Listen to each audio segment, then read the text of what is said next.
Hi everyone, welcome to the webinar. We'll starting in about just over a minute just to make sure that everyone has time to join.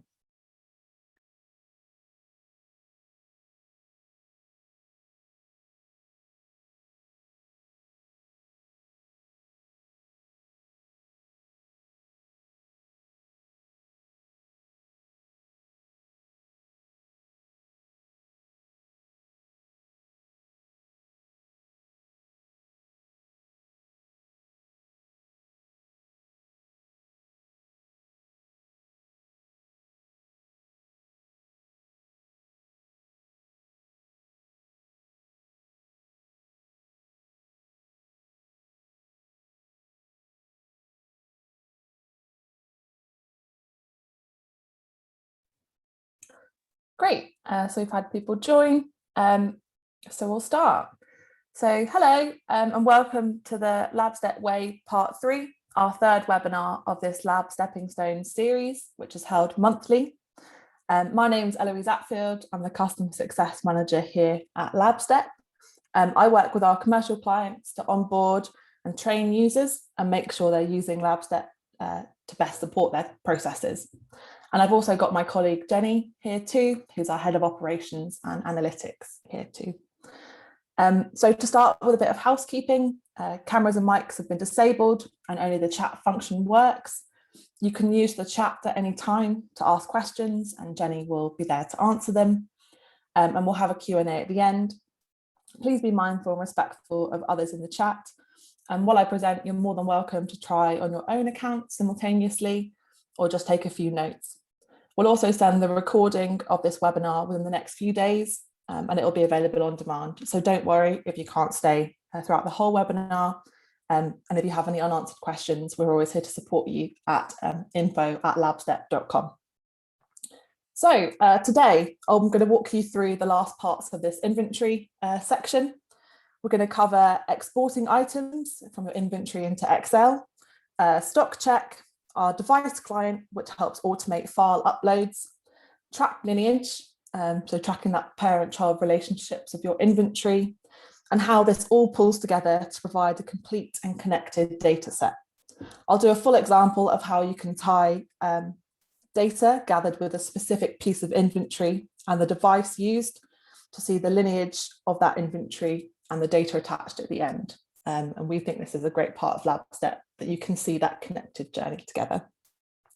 The webinar itself will last about 25 minutes, so we can leave 5 minutes at the end for questions. And as mentioned at the beginning, please use the chat at any time, and any questions, Jenny will answer them. My internet's not been great today, so Jenny will just say if it's a bit fuzzy for you guys. So great, let's get started and dive into item export. So what is item export? Item export is for when you want to have an Excel copy of your database from Labstep or be able to print QR code labels for inventory. This does require you to have items associated with your resources, as Noah showed you how to do in our previous session. So today we're going to export our sugar resource category by exporting the items within that category. I just want to show you the example of that resource view again, just to show you where the fields align. So as you can see here in this granulated sugar example, I have my brand, I have my whether it's organic metadata, and also I have this structure. I wanted to show you that what you can do in your protocol, like adding the structure there, you can also do at this inventory level too. So this is part of that resource category template, and you can draw the structure of that item. We have customers use this for health and safety data, and I'll show you by drawing sugar, although it doesn't have much health and safety information associated with it, how this pulls through. So type sugar in, it pulls through the structure and also this metadata as well. So you can see the health and safety codes associated with that piece of inventory. But the point of this is that you can see my metadata at the resource level, which is brand, organic, and structure. And at the item level, the metadata that I've collected is date opened and expiry date. Now in this item export, I can choose as much of this information as I need or as little as I would like to export from the system. So going into inventory, I'm going to go to this item view where I've still got sugar highlighted. And as you can see, it puts the items first. I'm then going to click on these 3 dots and hit export. This will open up the options for me to export. I want to add a metadata field at the resource level. So I'm going to hit metadata and type brand. I also want to pull through metadata of whether it's organic. And then at that item level, I'd like to pull through expiry date and my QR code associated. So once I put in the fields I wanted, I've selected those metadata fields at that resource level or the item level that I'd like to export. I hit export and it will send you an email to your account. So you have that full time trace of when you've exported that. And just to show you what an export looks like, it looks exactly the same as I've exported. You have that in Excel or CSV format so that you can, one of the uses for this is to export those QR codes. QR codes here can be combined with the templates from QR code printers, for example, Brady, Zebra, and Brother printers. And with QR code labels, items can be scanned directly when you use them in protocols and deducted there and then without that need for manual input. In addition, QR codes can be used to do a stock check, which you can access via our resource locations. And if I were to select that specific location that I'd like to do stock check on, I can hit stock check and it will pull through the items associated with that, which I can scan in. And Jenny is going to post a kind of full help article of how to do this in the chat now. So to summarize, item export means you can have a hard copy of your database stored in Excel, should you need to. You can add as much or as little detail as you like, including those QR codes, which can be used to print off labels, and also for quick and easy stock check of those lab environments. So next, we're going to move to devices and our device client. The devices section of Labstep can store metadata on your devices. We're going to take coffee cup scanner as an example for today. As you can see, the metadata that I'd like to store on this device is brand, service dates, and color. You can also store manuals, health and safety data, and anything else that you'd need to keep a record of your devices. These devices can be referenced in your protocols and experiments, as we saw in the first webinar. So should there be an issue with your results, you can trace this back to the device used to establish if there was a calibration issue, for example. And today I'm going to show you how to take it one step further to be able to attach devices to your data field in your protocols and link this to a piece of inventory. So you'll be able to see which device produced the data on the specific sample that you're using. And just to cover, reference devices tend to be those that don't produce data.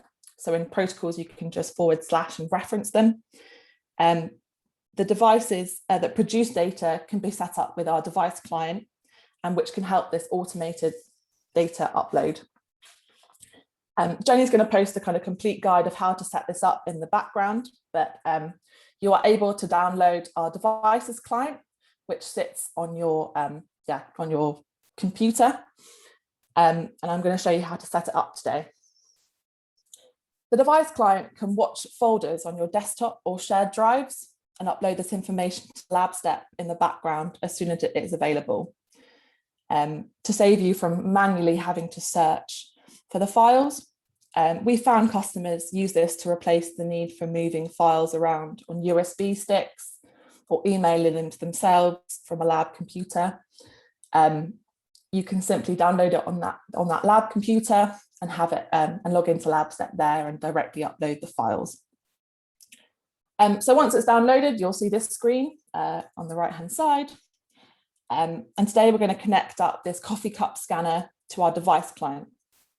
To start with, we get asked for our API key. Now everyone has access to one of these in Labstep. You go to your, click on your face or your initials in the right-hand corner and go to your account settings, and you can hit API key. We'd advise that an API key is just kind of window into your Labstep account, and you can create these different API keys for different devices. I'd advise setting up a different one per device so that should you want to come in and delete it, it won't affect all of your devices. And just a note, you'll only be able to point the device client at folders that you do have access to. For shared drives, you'll have to be logged in on that laptop to be able to access that shared drive. So you won't be able to access anything that you don't already have access to. So I'm going to select this API key and I'm going to go back to my instrument. I'm going to copy and paste that into here and hit authenticate. It's going to ask me for that device I'd like to connect up and that folder that it would like me to watch. I'm going to point it at my coffee images. And so that device client is currently watching that folder. Now, should I drag an image in there, you'll see that it is sending data in the background and it is uploading that file in the background. So this can happen passively on your laptop or computer as you as these devices produce data. A note on this: if you have files within files, you can point it at the master file, and it will take the latest 10 files uploaded into any of those child files. So just to repeat that, if you have a parent folder with lots of different folders inside, the device client can watch the parent folder and take the latest 10 images from across those child files. So this is set up in the background now, and I can use this in my protocols. So I'm going to go to my protocol library now. So to summarize our device client, referencing devices are for those that don't produce data, so you can / them in protocols, and the device client can be used to automate uploads of data producing devices. This is to save you having to move data around on memory sticks and wasting time emailing images to then upload. So I'm going to connect this all together in my protocol that we saw previously. And also, just while I'm running through this, I'm going to show you this track lineage feature here too. So in Labstep, you can record the track lineage of your inventory at that item level. This gives you the ability to track the parent-child relationships of your inventory items across your various experiments. And just to repeat, this is all done at item level in Labstep. So you'll have to make a note of the specific items you used when you run your experiments to be able to track the lineage. So in this, I am going to click on my inventory that I've already added to my protocol.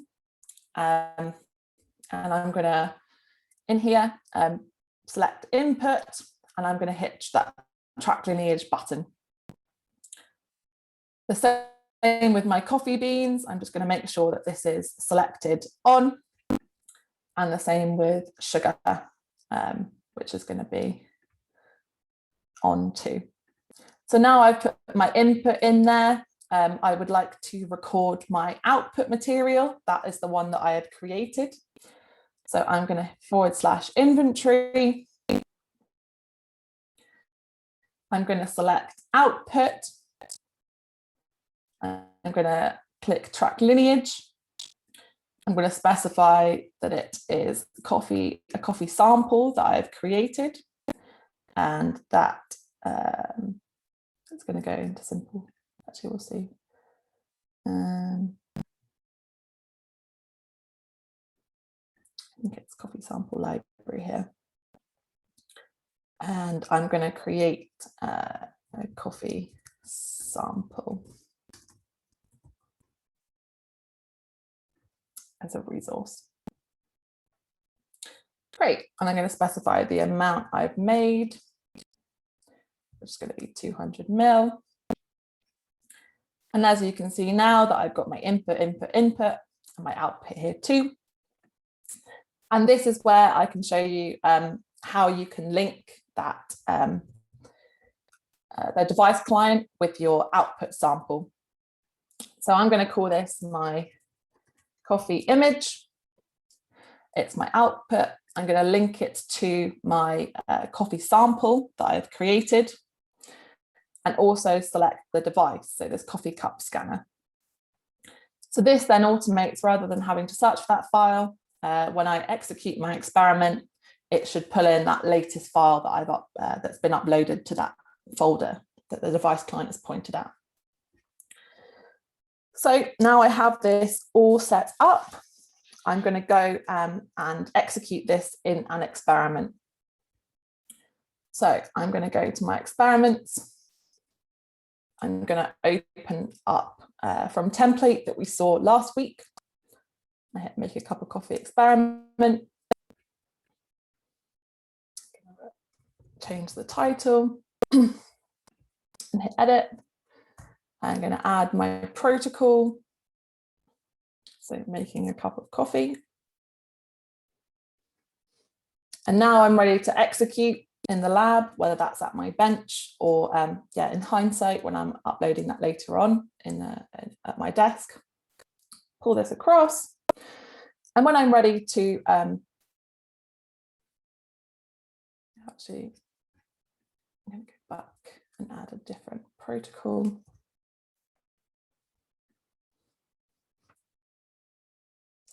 This one.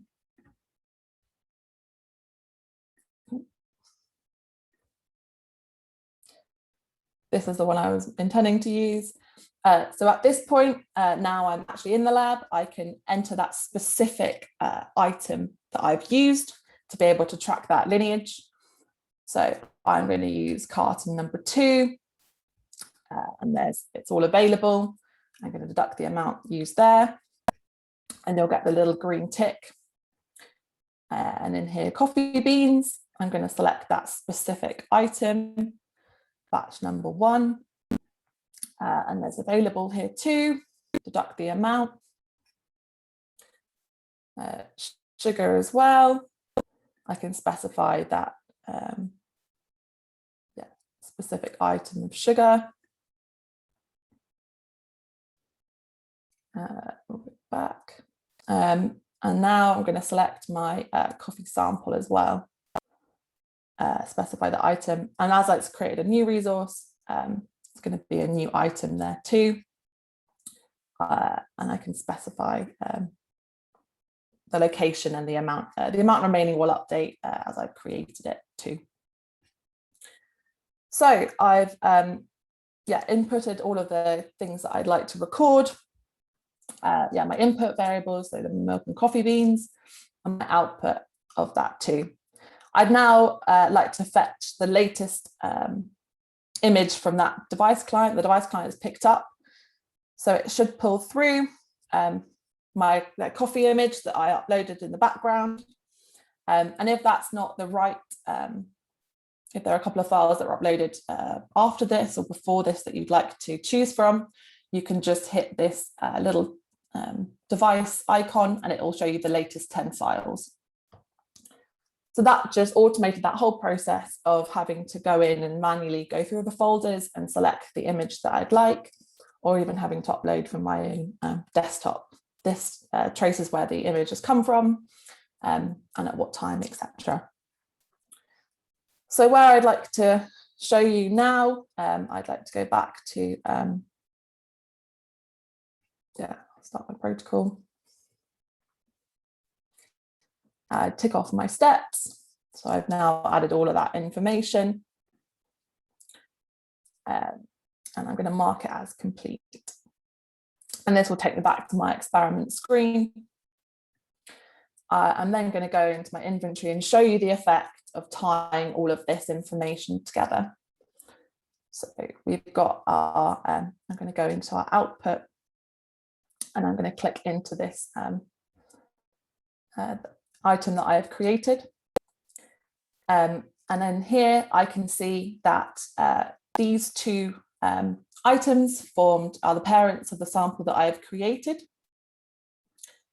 I've also got the data associated with that item as well, including the protocol that was used to create it.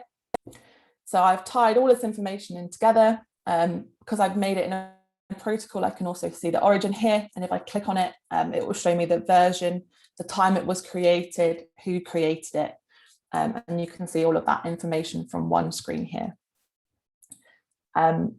From a device point of view, you'd also be able to see the data that's been collected from that device as well over time, to be able to see the kind of data it's been producing too. So to summarize, with track lineage, you can use this to track the parent and child relationships of your inventory items. And once set up in a protocol, this can remain on for the full, for all repeats of that experiment. You can also tie samples to data fields and link them with devices to form this complete and connected data set. So today we've covered item export, where you can keep that hard copy of your inventory outside of Labstep, and you can add as much or as little information to that export as you need. The device client to automate those file uploads, and you can link inventory with a device as well. You can point to shared drives or equipment folders, but you have to have access to those folders to be able to use them, to be able to upload information from them. And that track lineage feature to track parent and child relationships across experiments. And once set up, it will be turned on for all the experiments run with that protocol. And you'll be able to see the experiments where which your samples are used from that kind of item view, the data that's been produced on that sample, and the protocol, etc. it's been made in. So with that, I'd like to open for Q&A. So please post your questions in the chat, and Jenny can read some out.